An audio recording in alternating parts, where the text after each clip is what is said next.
Hello, good morning to another edition of Bits and Banter, where we get together in the morning to discuss another T20 match between India and England at Ahmedabad, the third T20 to be precise. I mean, without getting into the actual part, I must straight away say that I didn't catch even a single ball live. Of course, I caught it on the highlights. So here I'm going to sit with Raj to discuss. I mean, to be fair, I'm just going to ask questions because since I didn't watch it, I mean, it's only fair that I ask questions rather than, I mean, sound fair. Of course, as journalists, we have done that always.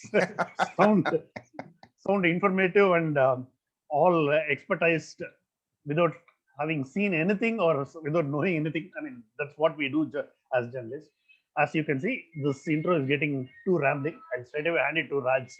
Raj, it's all over to you because you got every single ball of it. Yeah, and I'll tell you one thing, Bala. I'll come back to some comment you made some time back that bilateral series have no meaning. I sort of agree with you here completely. Oh, because I really don't know what Indian team is doing.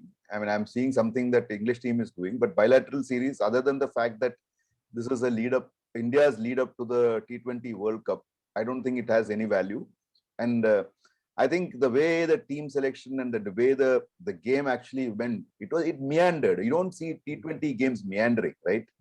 Exactly. So this was a meandering. I mean, it's completely meandered. You sort of typically you change the opening combination because you have to change something. Because we get down to discuss the actual match part. I want to pick your brain on the selection part, whether the team was right in dropping Suryakumar Yadav for Rohit Sharma. I'll tell you. I mean, I don't know. Let us not get into specifics. I'm going about the comment that the general this thing. So this is like that Akshay Kumar dialogue. जो मैं सोचता हूँ वो नहीं करता हूँ, जो नहीं सोचता हूँ बिल्कुल नहीं करता types.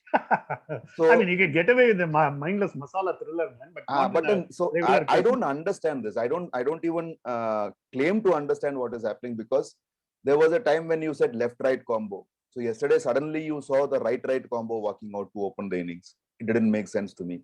Then suddenly the left-hand batsman came in, which was a good move because one of the things which I have always seen, and I'm sure you will agree, Bala, is that for Virat Kohli to succeed, he needs a clean hitter batting with him because Kohli becomes Kohli only in the last 5 overs. Right, latter part of the game. So that is Kohli for you. That is the way he has played not only in T20s but in ODIs, in IPL, everywhere. So ODIs, which is why the ABD Virat Kohli combination is so fantastic. So were they doing that? I'm not sure. Then you had a scenario where Rishabh Pant came out and Virat Kohli claimed his wicket of a stupid run out, which there was no run, and poor Rishabh Pant, I don't think has a habit of saying no. But he was also a bit slow. I mean, he was not prepared for it in the sense for the run. No, he was not. No, my point is he ran way back. Way back. So there was no run there. There was no run. I think Virat Kohli just asked him and he obliged. Instead of saying no. You must be ready now. I mean, it's a arguable point. Anyway, there is no argument. Because there is no I shouldn't sound all. Yeah, so I'll tell you. I got it only on the highlights. Whether you saw it, he actually ran behind, way behind this guy. Okay. What's his name? The wicket keeper. There was no run there. So Rishabh Pant had to run 1.5 length of the pitch to get back to the other side, and that was not happening because the ball had gone directly to the fielder. He had picked it up. So that it was Kohli's call, yes, but Pant could have said no. I'd put it that way because the ball went behind Rishabh.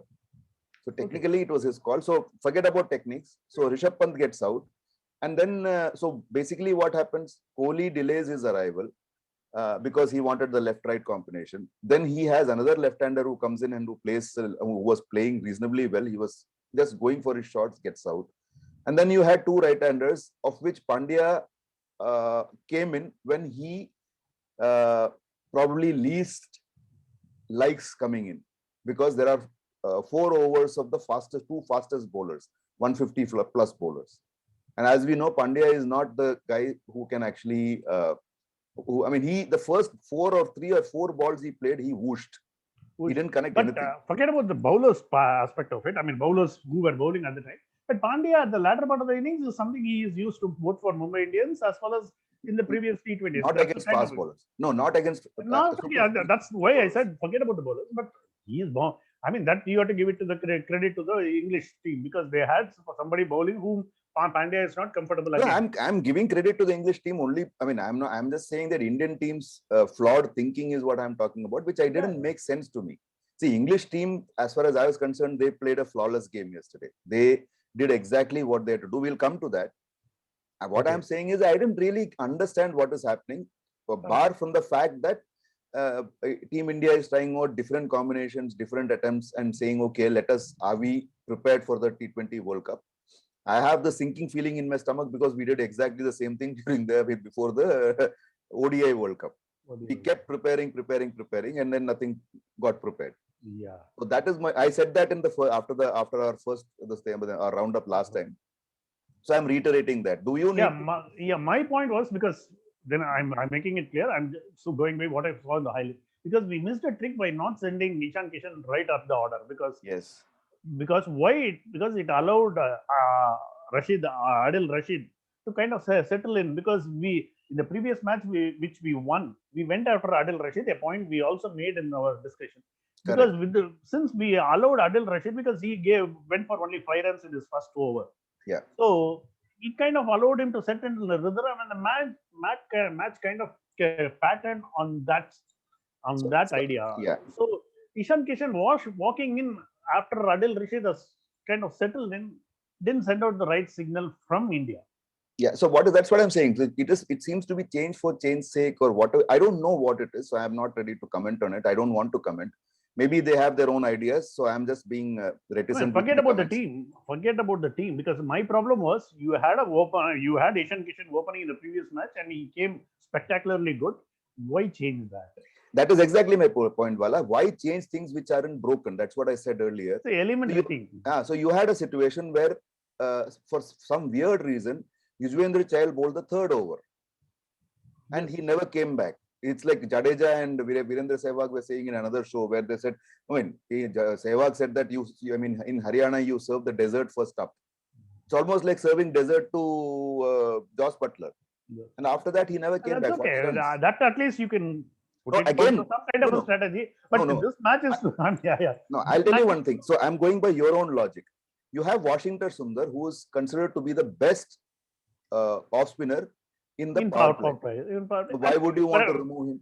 You kind of try. I mean, I'm just hazarding a guess. You just want to try out another bowler. That is the point. No, and Chahal has never bowled that in that thing. No, he has done a few matches in IPL. Fifth, 6th over. Yeah, 4th or 5th. Yeah, this is the 3rd over. But Raj, this match is one for the keeps. In the sense, the only batsman kind of scored big, and the only bowlers who took wickets were all from RCB. Yeah. So CSK wasn't there. I mean, for once, so we are very upset about it. But yeah, you're right. So I mean, I and then there seems to be a mind block with the opening. I mean, with the batting first. I mean, if you remember the great teams, Australia, I mean, even India for many years, the idea was that, okay, let us put the score on the board. Now, I think there is a confusion on what is a good score. So they don't want to take that chance. Am I right? I'll take this argument slightly with the toss has become, at least in the series, so very crucial. Win the toss, you bat second, you win. I know. Is that kind of a track or the tracks on those lines? I don't think so. I think it is more to do with the mindset is what I feel, Bala. Because I heard the word 2 pace. The wicket was 2 pace. No. There was only one pace, 150 plus. That's market. Yeah. So there was no other pace. And honestly, the Indian bowling was not ready for that because we have all three 130 plus characters. And right. As I told you in the previous discussion, Shardul Thakur doesn't turn up on 2 consecutive days. Yeah. And no, see, the other problem also was that the first 2 overs India bowled were brilliant because the ball was doing a little bit. And suddenly you see again, I don't know, the convoluted thinking. I just don't understand that. I'm not saying that it is right or wrong. I just don't understand it. Because when 2 of your opening bowlers bowl terrific opening spells, they looked like getting a wicket. You change them and bring in Chahal. Then when Washington Sundar he bowled 2 overs and he looked like getting a wicket and he got one. You take him out and bring Chahal again in. So it just didn't make sense to me. Okay, what are you trying to do? Are you trying to make Chahal feel good, or are you trying to win the match? That is where I had a problem. It's okay. I mean, you're right. I mean, I'm not saying Chahal shouldn't be made to feel good, but then you can't mollycoddle cricketers at this age when they are so senior in the team. That is my problem. Same is the case with K L Rahul. I would have loved Rahul to bat at number 4. Maybe he got back into form. You have played him 3 times or 4 times in the same slot, and he has done the same thing, and poor fellow is probably even more low in confidence. Does it mean you change him in the next match? I don't know. I wouldn't change him. I would probably bat him at 4 or 3 or some other position. What do you say to that? I mean, see, personnel can't be treated like this. Yeah, exactly. You're right. You're bang on that, because Rahul, I mean, he is a proven material, so he needs to be backed up. Fine, that's all fine. But how do you back up? And that's where the team's intelligence and the cricketing acumen part comes in. Yeah. Anyway, but England has a strange problem, and the only person who is not kind of clicking for them is David Millar. T20's best batsman, at least in terms of stats, current stats. So that's a strange problem to have. Yes, and I think next match, at least, so that we are, I mean, India and England are on parity on one level. I think they should play Sam Billings. That way, both of us will be playing 3 keepers each. 3 keepers, yeah, exactly. So that's at least what I do want. That, yeah. That would be great. Yeah, at least do that. That is the only suggestion I have for the next match for England. But as I was saying the previous discussion, I would want Kohli to sit out in the next 2 matches. I would want Suryakumar, because poor Suryakumar Yadav, he deserves to get to bat. You pick him for, I know. See, this is what I'm saying. So the entire. See, we talk about winning games, we talk about all of these things, and which is fine. You're winning games, you're doing everything. But I come from, we are old. We have been saying that. And say you are old. Yeah. Sorry. That is okay if you say so. Yeah. Forget these grays. Yeah. So anyway, grey is not. We have dyed it white. What do you think? Instead of dyeing it black, we have dyed it white. But anyway, we are rambling. So what I was saying was, personnel do matter, because you had Shikhar Dhawan playing 1 match, didn't play, he gave way to another person. So I'm just assuming one thing, that all of this is fine, assuming that you are looking for your final 15 for the T20 World Cup. The big challenge there is that, have you found it? Or when will you say, we are done? This is the 15. In your minds, at least, we are done. That. See, look at it this way. Your point is about how do you arrive at that 15? Yes. That's important, because there has to be a process to it. You should not stumble on your way to that. Correct. That is the point. And then half of your guys are not even playing in this series, right? You don't have Bumrah, you don't have Shami, you don't have Natarajan. Who I mean, between you and me, we think these will be the 3 key bowlers for India, right? Yeah. So you can't. But unfortunately, they are not available for various reasons. Yeah. So I'm sure they'll be available for the World Cup, assuming Jofra doesn't decide to have an extended honeymoon. But then, which he can. He can afford to. He's entitled to. Yeah. Then, as long as Sanjay Bangar doesn't mind. Yeah. You read Mayank Agarwal. There was a kind of a mix-up, because Mayank Agarwal put out a tweet congratulating Bumrah and Sanjay Bangar, because he got the name wrong. Okay. Sanjana Ganesan, he put out Sanjay Bangar. Oh my God. So it is all over the social media platforms, and when it is all over social media platforms, it generally means it's all over the regular media also. Because we pick our news from social media platforms. We don't have reporters for anything else. So yeah, we are right. I think that is the way it should be here. If you don't want news, who am I to give you news? So how does it matter? Anyway, so I think so I'll just conclude my take with just one sentence or one line, which sometimes what happens is, when you have too many good prospects sitting around, you tend to sort of forget the fact that, you know what, my team needs to be this. The classic example of that is Ian Healy.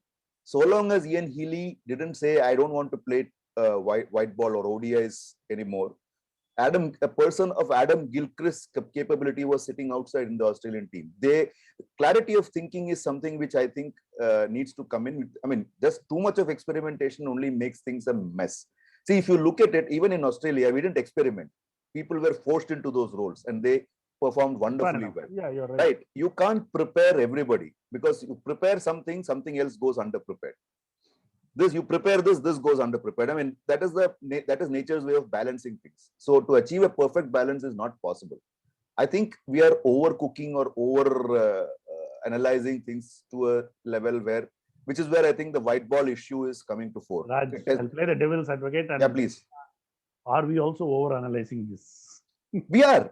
I mean, because we are over analyzing over analysis. Great. So that is the way to say. So I'll put it that way.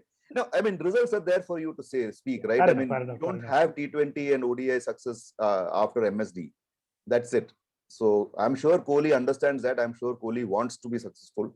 I mean, the only suggestion I'll have is, boss, you have a bunch of good players. You don't need to look around here and there for too many changes.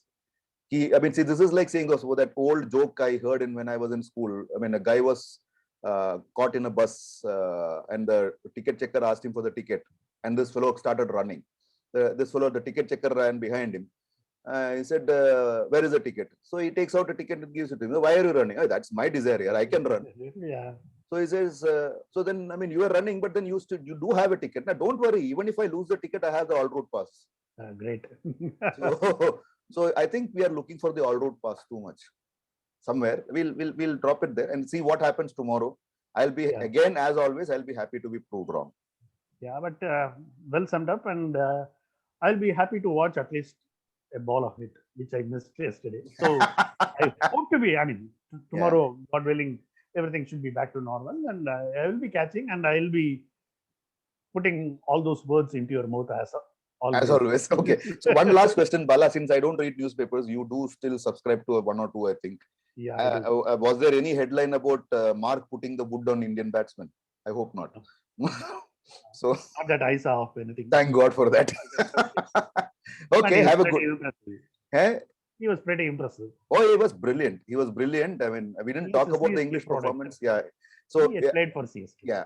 Yes. So I would always say that, see, in T20 cricket, we always go after the batsman. It was actually Mark Wood's spell that completely derailed India's plans. And to me, he was the man of the match. Not Butler. I'll end with that. So I have the wood on him now. Anyway. Yeah. But you brought in Butler and you said India was in a mess. So Butler and a mess, they go hand in hand. Fine. On that note, we'll end this. And now we are again going to different territory. So we'll stop it here and see you tomorrow. Not tomorrow, day after tomorrow with some more of this GAN. Bye-bye. Bye. Thank you.